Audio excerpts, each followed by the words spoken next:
Olá, tudo bem? Iniciamos 2025 aí com novidades com relação ao diagnóstico do espectro do autismo. Houve uma revisão no CID. O CID, para quem não sabe, é uma classificação internacional de doenças. Antes a gente tinha o CID-10 e agora passou a 11ª edição, que é o CID-11. Trouxe algumas mudanças significativas em relação ao diagnóstico do transtorno do espectro do autista. E uma das principais alterações é a unificação desse diagnóstico relacionados ao autismo, que antes era dividido em diferentes categorias no CID-10. Agora, no CID-11, é classificado como um único transtorno, abrangendo uma variedade de manifestações e níveis de gravidade. Além disso, o CID-11 enfatiza a importância da avaliação clínica e do contexto do indivíduo, permitindo uma abordagem mais personalizada desse diagnóstico. O que significa isso na prática? Significa que as características do TEA, que eram os principais apontadores aí para esse diagnóstico acontecer, que eram as dificuldades de comunicação, a interação social e os comportamentos repetitivos, elas permanecem. A gente ainda precisa olhar se estão presentes ou não. A gente ainda continua a considerar. Mas essa nova classificação, acima de tudo, ela busca refletir melhor a diversidade do espectro autista, tá? Que mudanças vão trazer isso aí na nossa sociedade, no nosso dia a dia? No CID-11, a abordagem em relação aos níveis de gravidade do transtorno do espectro autista foi alterada também. Embora o CID-10 já utilizasse uma classificação em níveis leve, moderado e grave, o CID-11 não adota mais essa categorização rígida. Em vez disso, o foco passa a ser em descrever as características e necessidades específicas de cada indivíduo, reconhecendo que o TEA é um espectro amplo e que cada pessoa pode apresentar uma combinação única de sintomas e desafios.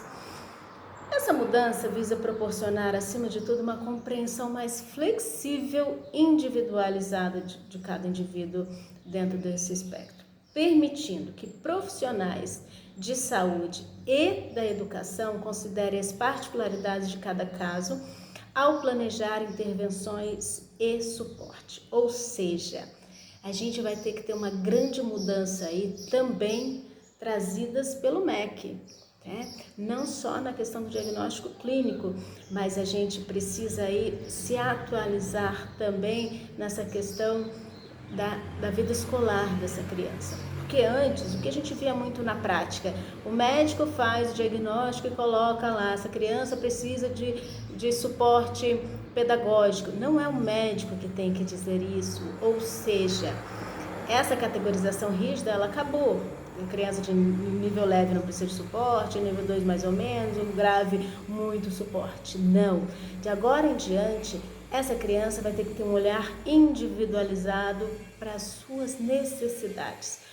Uma adequação curricular também personalizada. Eu preciso entender como essa criança funciona, como que ela está reagindo aí a esses sintomas, para poder fazer essa adequação curricular. Ou seja, na prática, significa que necessariamente, se seu filho está enquadrado dentro do espectro autista, necessariamente a gente não sabe se ele vai precisar ou não desse apoio pedagógico. O que vai trazer isso é esse reconhecimento dessas necessidades do dia a dia.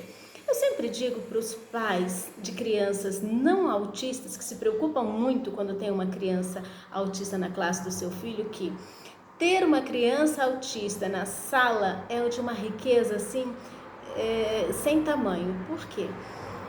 Obrigatoriamente o professor vai ter que trabalhar uma adequação curricular para as necessidades dessa criança.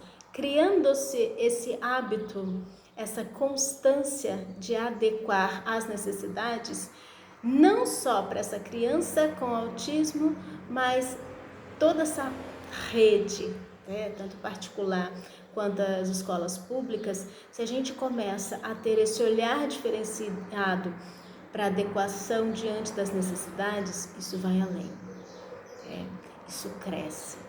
E aí o professor começa a ter um olhar diferenciado, não só para criança com autismo ou outros transtornos, mas para toda criança que traz algum tipo de necessidade e dificuldade diante do aprendizado e também na questão social, na questão emocional.